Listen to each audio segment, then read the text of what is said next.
स्वागत है आप सभी का। पूर्व राजस्थान में मैं आपके साथ खुशबू खान और बुलेटिन की शुरुआत करेंगे बड़ी खबर के साथ। फिर निकला कांग्रेस पार्षदों का नोटिस का जिन। बता दें कि भाजपा से जुड़े पार्षदों को 3 महीने पहले दिया नोटिस। 24 जून के नोटिस में 3 दिन में मांगा था जवाब। जयपुर शहर जिला अध्यक्ष आर तिवारी ने की थी सिफारिश। पीसीसी चीफ गोविंद सिंह डोटासरा से की थी सिफारिश।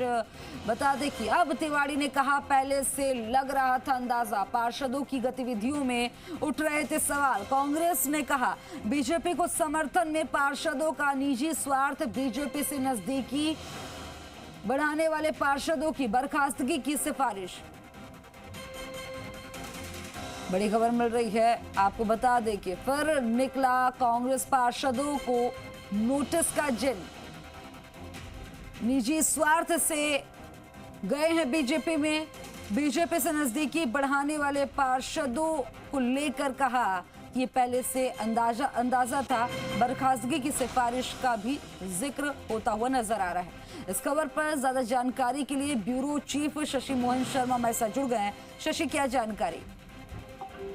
दरअसल बीजेपी के 8 पार्षद कांग्रेस को समर्थन देते हुए दिख रहे हैं। पार्टी के प्रदेश अध्यक्ष मदन राठौड़ और यूडीएच मंत्री जहावर सिंह खर्रा के साथ उनकी तस्वीर भी आई है। इसके बाद कांग्रेस ने एक बार फिर याद दिलाया है कि वो इन पार्षदों को पहले ही नोटिस दे चुकी है। दरअसल 24 जून को इन पार्षदों ने बीजेपी के तत्कालीन प्रदेश अध्यक्ष सीपी जोशी से मुलाकात की थी। उस मुलाकात के बाद में कांग्रेस की तरफ से, शहर कांग्रेस की तरफ से इन्हें नोटिस दिया गया 3 दिन में। कारण बताओ नोटिस देकर 3 दिन में जवाब मांगा।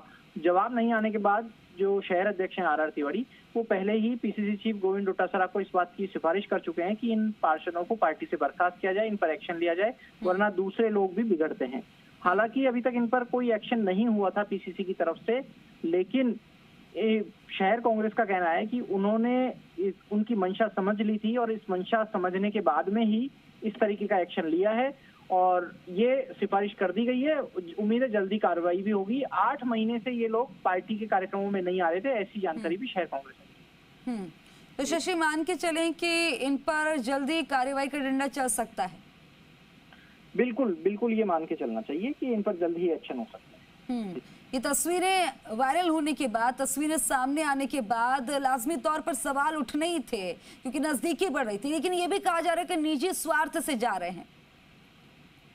देखिए, निजी स्वार्थ से जाने की बात हमने पहले भी कही। जब कोई भी पार्टी सत्ता में आती है तो आमतौर पर स्थानीय निकायों में जो पार्षद होते हैं उसका झुकाव उस पार्टी की तरफ हो जाता है। ऐसा इसलिए भी क्योंकि उनको लगता है कि अब उनके काम सत्ताधारी पार्टी से नजदीकी बना करके ही हो सकते हैं। इसलिए आमतौर पर ऐसा राजनीति में, बदली हुई राजनीति में देखने का चलन आया है। यहाँ एंटी डिफेक्शन लॉ, दलबदल रोधी कानून होता है, वो भी लागू नहीं होता, इसलिए भी कुछ ऐसे मामले बढ़ जाते हैं। लेकिन फिर भी राजनीतिक शुचिता की बातें होती हैं।